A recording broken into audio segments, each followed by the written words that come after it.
4장 1절에서 20절의 말씀입니다. 신약성경 마가복음 4장 1절에서 20절에 조금 긴 말씀인데 제가 봉독하여 올리겠습니다.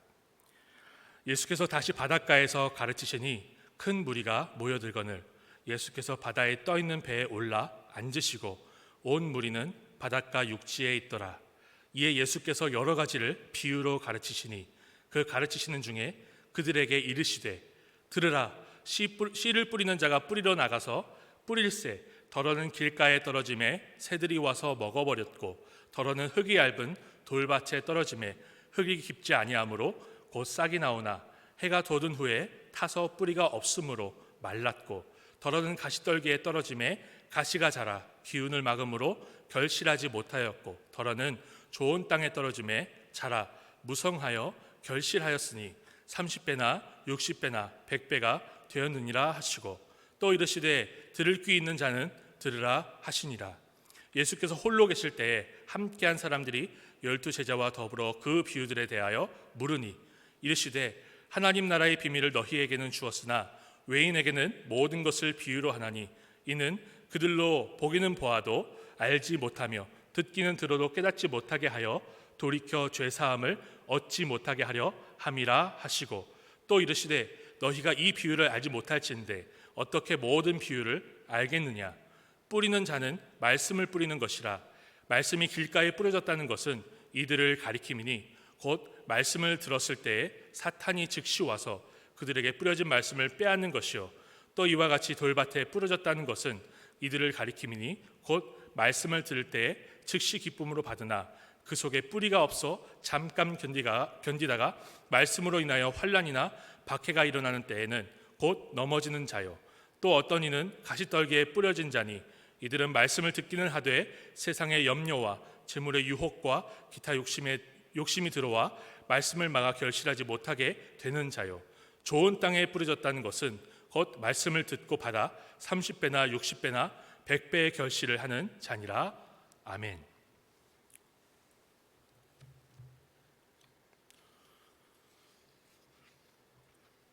본문은 예수께서 말씀해 주신 씨 뿌리는 자의 비유와 그 의미를 기록하고 있습니다. 예수님은 씨를 뿌리는 자가 뿌린 씨가 네 종류의 땅에 떨어져 각기 어떻게 되는지를 말씀하십니다. 이것은 비유지요.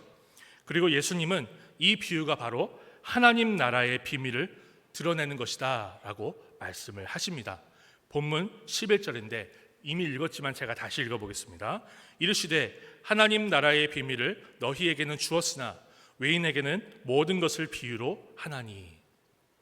그러므로 우리는 본문의 말씀을 통해서 예수님께서 가르치신 하나님 나라의 비밀을 묵상하며 하나님 나라의 백성이 된 우리가 어떻게 살아야 할지를 이 저녁에 함께 생각해 볼 수 있으면 좋겠습니다.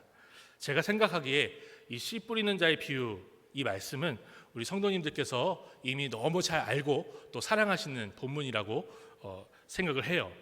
그래서 저는 이 비유 자체를 자세히 설명해 드리지 않고 하나님 나라의 비밀이라는 관점으로 정리해서 설명해 드리도록 하겠습니다. 먼저 우리는 비유를 통해서 열매 맺는 좋은 땅만이 하나님 나라의 백성이 된다는 것을 배울 수가 있어요. 예수님은 비유에 등장하는 네 종류의 땅들이 각각 네 종류의 사람들을 가리킨다. 이들이다 라고 말씀을 하셨어요. 그러므로 우리는 이 비유의 말씀을 통해서 어떤 사람이 하나님 나라의 백성이 되는지를 배울 수가 있는 것입니다. 이러한 관점으로 생각해 보면요, 길가와 같이 하나님의 말씀을 듣기는 듣지만 싹도 나기 전에 사탄이 빼앗아 가는 사람은 하나님 나라의 백성이 아닙니다. 돌밭과 같이 싹이 트기는 하지만 환난과 핍박의 해가 뜨자 말라버리는 사람들도 하나님 나라의 백성이 아닌 거죠. 가시덤불과 같이 잘 자라다가도 유혹과 시험에 막혀 열매를 맺지 못하는 사람들도 결국 하나님 나라의 백성이 아니라고 할 수 있는 것입니다. 오직 하나님 나라의 백성은 열매의 양에서는 차이가 날 수 있어요. 하지만 결국엔 반드시 열매를 맺는 사람이 하나님 나라의 백성이라고 우리가 읽을 수가 있는 것입니다. 여기서 30배, 60배, 100배라는 열매의 차이를 생각해 보기 좋은 예가 하나 있어요. 영국의 청교도인 존 버년이라는 신앙 작가가 쓴 철로 역정이라는 책을 아실 겁니다. 제가 고등학교 때 너무나 감명 깊게 읽었던 책인데요. 그 크리스천 다이제스트에서 나온 1, 2부로 함께 나와서 묶여있는 합본을 제가 사서 읽어봤는데, 이 책의 2부를 시작하면서 보면요, 이 1부에는 크리스찬이라는 주인공이 천성으로 가고요, 그리고 2부에는 크리스티나라는 이제 크리스찬의 아내가 아이들과 함께 천성에 가는데 한 사람에 대한 소식을 듣습니다. 이미 천성에 갔지만 그 사람은 너무나 겁쟁이였다는 거예요. 이 순례자는요, 1부에 나왔던 크리스천이 당당하게 맞서 싸워서 아볼론과 막 칼을 가지고 막 싸우고 말씀의 검을 휘둘렀던 때와 전혀 다르게 넘어지기도 하고 멈추기도 하고, 멈췄는데 한참 멈추다가 다시 길을 가기도 하는 그런 겁쟁이 순례자였습니다. 그런데 이 순례자가 그렇게 어려운 길을 너무나 겁을 먹어가면서 갔는데 결국엔 천성에 갔다는 거예요. 저는 이 대목에서 존 버년이 바로 이 30배, 60배, 100배라는 예수님의 말씀을 잘 녹여서 표현해 준 것이 아닌가라는 생각을 해봤어요. 때로는 용기 있게 100배의 열매를 가지고 용기 있게 천성을 향해 발맞추어 나간 사람이 있을 수도 있습니다. 그런데 다리가 후들거려서 땅바닥에 주저앉기도 하고 넘어지기도 하는 30배의 열매를 가지고 천천히 가지만 결국에는 천성으로 가는 사람들이 있을 수 있다는 거죠. 그렇습니다.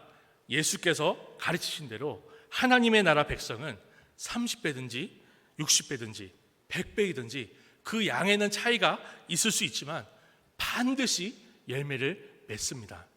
때로는 여러 사람이 기념할 정도로 멋진 열매를 자랑할 수도 있을 것입니다. 1월 달에 참 제가 너무나 감사하게도 문준경 선교사님, 그 전도사님의 그 기념관이 있고 또 전도하시는 곳, 기도하시는 곳이 있는 신안에 갔다 왔어요. 너무나 멋있었어요. 너무나 멋있고 그 전도사님을 통해서 배출된 목사님들이 쫙 얼굴과 그 업적이 기록이 된 그 패드를 보면서 너무너무 멋있더라고요. 그런데 하나님 앞에서 그렇게 성도들에게도 인정을 받을 만큼 멋있는 신앙의 위인들이 있을 수는 있지만 평범한 사람들도 있고 심지어는 초라한 사람들도 있을 수 있다는 것을 우리는 생각해 보아야 됩니다. 결국엔 열매를 맺어 하나님의 백성답게 살 수 있다는 것도 생각해 봐야 되는 거죠. 그러므로 우리가 열매를 맺는 하나님 나라의 백성이라면 그것만으로도 우리는 이미 가장 큰 위로와 가장 큰 상급을 받은 것입니다. 믿으시기 바랍니다. 이러한 열매가 이 말씀을 묵상하는 우리 모두에게 있기를 소망합니다. 그렇다면 예수께서 말씀하시는 열매는 무엇일까요? 씨가 자라서 열매를 맺는 것은 바로 회개의 삶을 가리킨다라고 볼 수 있습니다. 예수께서 뿌려진 씨가 말씀이라고 하시는데요, 본문 14절의 말씀 제가 읽어보겠습니다. 뿌리는 자는 말씀을 뿌리는 것이라. 그러니까 말씀을 듣고 열매를 맺는다는 것은 그 말씀을 따라 순종한다는 것을 말하는 거겠죠. 그렇다면 이 비유는 말씀을 듣고 어떻게 순종하는 것을 가리키는 걸까요? 예수님은 이 비유를 설명하시면서 열매에 대한 단서를 이미 말씀해 주셨습니다. 본문 12절인데요. 이는 그들로 보기는 보아도 알지 못하며 듣기는 들어도 깨닫지 못하게 하여 돌이켜 죄사함을 얻지 못하게 하려 함이라 하시고. 그렇습니다. 말씀을 듣고 말씀을 보고 들은 사람이 맺어야 할 열매는 돌이켜 죄사함을 얻는 것입니다. 한 단어로 압축해 볼까요? 회개라고 할 수 있는 거예요. 여기서 회개는 단순히 자기 죄를 뉘우치고 자기 잘못을 인정하는 차원을 넘어섭니다. 인생의 방향과 목적이 완전히 달라지는 것을 말하는 것이죠. 이것이 말씀을 듣고 30배, 60배, 100배로 맺어야 하는 순종의 열매라고 우리가 생각해 볼 수 있는 것입니다. 그렇다면 어떻게 해야 열매를 맺는 좋은 땅이 될 수 있을까요? 왜 그렇게 세상의 많은 사람들은 가시덤불이나 돌밭이나 길가와 같아서 하나님의 말씀을 그렇게 많이 전하는데도, 전도자들이 그렇게 열심히 사역을 하는데도 열매를 전혀 맺지 못할까요? 회개를 전혀 하지 못할까요? 저는 이 비유를 통해서 좋은 땅이 되는 유일한 방법을 깨달았어요. 그 방법은 하나님이 역사하셔야만 좋은 땅이 된다라는 것을 깨달은 거예요. 아담이 타락한 이후로 저주를 받은 땅은 스스로 좋은 열매를 맺을 수 없습니다. 그게 성경이 가르치는 진리입니다. 그 분명한 저주의 말씀이 창세기 3장 17절에서 19절에 기록이 되어 있는데요. 제가 한번 읽어보겠습니다. 아담에게 이르시되 내가 내 아내의 말을 듣고 내가 내게 먹지 말라 한 나무의 열매를 먹었은즉 땅은 너로 말미암아 저주를 받고 너는 내 평생에 수고하여야 그 소산을 먹으리라. 땅이 내게 가시덤불과 엉겅퀴를 낼 것이라. 내가 먹을 것은 밭의 채소인즉 내가 흙으로 돌아갈 때까지 얼굴에 땀을 흘려야 먹을 것을 먹으리니 내가 그것에서 취함을 입었음이라. 너는 흙이니 흙으로 돌아갈 것이니라 하시니라. 이렇게 하나님은 땅이 스스로 열매를 맺지 못하게 저주하셨습니다. 그래서 본문의 표현을 빌리자면 땅은 스스로 좋은 땅이 되지 못한다는 거예요. 이게 성경의 상식입니다. 아담 때문에 저주를 받은 땅은 예외 없이 길가이거나 돌밭이거나 가시덤불이라는 거죠. 좋은 땅은 반드시 사람이 땀을 흘려서 일구어야 그렇게 만들어진다는 것을 우리가 생각해 볼 수 있는 거예요. 이렇게 타락한 이후의 땅은 철저히 수동적입니다. 피동적입니다. 동작을 입어야만 그렇게 될 수 있는 거예요. 그리고 구약의 선지자들은 불순종하는 이스라엘을 바로 하나님이 저주하신 이 땅에 비유를 했어요. 그렇게 비유하곤 했습니다. 대표적으로 호세아 10장 12절 상반절을 제가 읽어보겠습니다. 너희가 자기를 위하여 공의를 심고 인애를 거두라. 너희 묵은 땅을 기경하라. 이 말씀을 들은 이스라엘은요, 묵은 땅 같은 자신을 기경해서 결국에는 용서를 받고 화평을 이루었을까요? 전혀 그렇지 않다는 것을 우리가 구약 성경에서 볼 수가 있었습니다. 전혀 그렇지 못해서 그들은 철저하게 멸망당했다는 것을 확인할 수 있어요. 그러나 하나님은 멸망당한 이스라엘에게 그가 회복하실 것을 약속하시면서 이런 말씀을 주세요.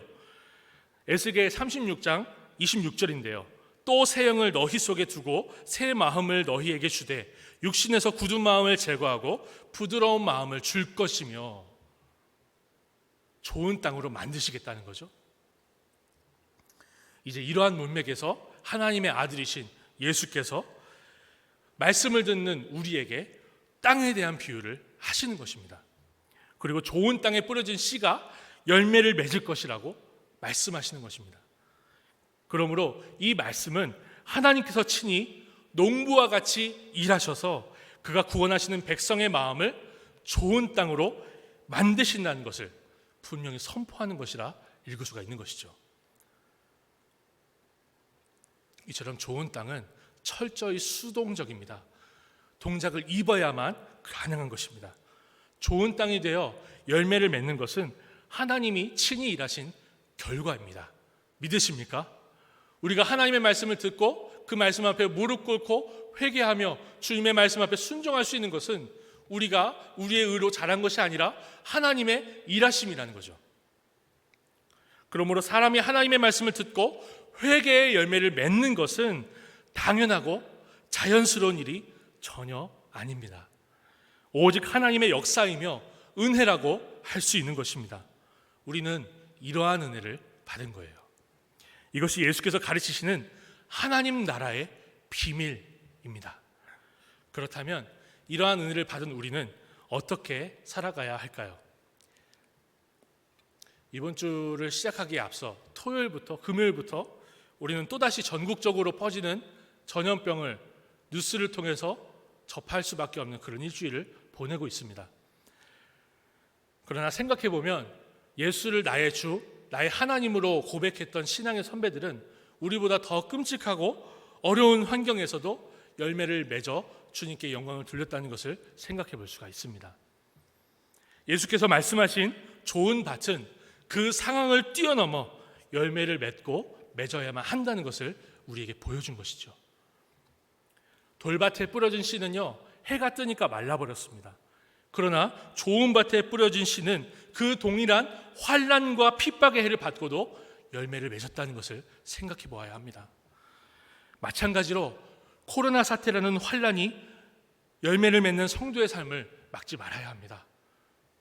우리의 마음을 좋은 밭으로 일구시는 전능하신 하나님을 온전히 믿으시고 주님 앞에 엎드리는 우리 모두가 될 수 있으면 좋겠습니다. 들으신 말씀을 생각하시면서 제가 말씀드린 것처럼 지금의 작금의 뉴스를 통해서 듣게 되는 여러 가지 소문들을 붙들고 주님 앞에 잠시 동안 묵상으로 기도하겠습니다. 하나님 아버지 감사합니다.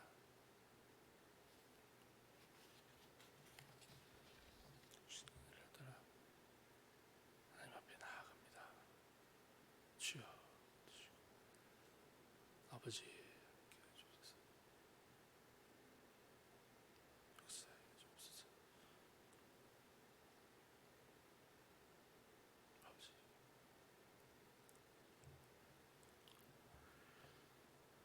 하나님 아버지 감사합니다. 우리의 마음을 좋은 밭이 되게 하시고 우리도 열매의 양과 상관없이 열매를 맺어 주님께 영광을 돌리게 하시니 감사합니다. 이러한 주의 은혜를 받았으니 우리가 상황과 환경이 바뀌어도 주님 앞에 영광을 돌려드리며 감사로 노래할 수 있는 귀한 신앙의 삶을, 회개의 삶을 이어갈 수 있도록 붙잡아 주옵소서. 주님, 우리가 벌써 수요일까지 살았습니다. 이제 남은 일주일을 살아가고 또 주일을 맞이하여 함께 모일 때 주님께서 주시는 위로와 주님께서 주시는 소망을 붙들고 감사함으로 모일 수 있는 우리 부평 동부교회와 한국에 있는 교회와 전 세계에 흩어져 있는 주의 백성들 다 될 수 있도록 붙잡아 주시옵소서. 예수님의 이름으로 기도드립니다. 아멘.